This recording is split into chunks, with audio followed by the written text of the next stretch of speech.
વાત કરીએ જૂનાગઢની તો જૂનાગઢ જિલ્લાના ભાજપ પ્રમુખ કિરીટ પટેલ વિસાવદર ખાતે તાજેતરમાં મધ્યસ્થ કાર્યાલયનું ઉદ્ઘાટન પ્રસંગે વિકલાંગોની લાગણી દુભાય તે રીતનું એક પ્રવચન આપ્યું હતું।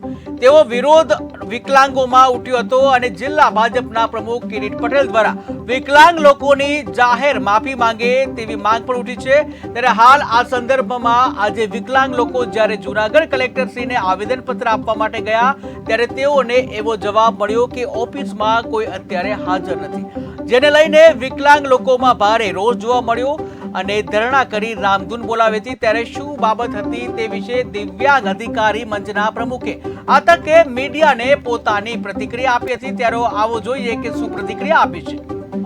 22/4 રોજ વિસાવદર મધ્યસ્થ કાર્યાલયના ઉદ્ઘાટનની અંદર જે ભાજપના પ્રમુખ જૂનાગઢ જિલ્લા ભાજપ પ્રમુખ કિરીટભાઈ પટેલ દ્વારા બાડા, બોબડી, લુલી, લંગડી આવા શબ્દો ઉચ્ચારી અને પૂરા ગુજરાતના વિકલાંગોનું લાગણી દુભાણી અપમાન થયું છે। આ બાબતથી અન્યાય થયો છે। તો આજે અમે કલેક્ટર કચેરીએ આવેદનપત્ર દેવા માટે આવ્યા હતા। તો કલેક્ટર કચેરીએ નહોતા કલેક્ટર સાહેબ, નહોતા ડેપ્યુટી કલેક્ટર સાહેબ કે નહોતા પીએ। તો અમે રામધૂન બોલાવી અને અમારો રોષ આજ જૂનાગઢ જિલ્લા કલેક્ટર કચેરીએ અમે રોષ વ્યક્ત કર્યો।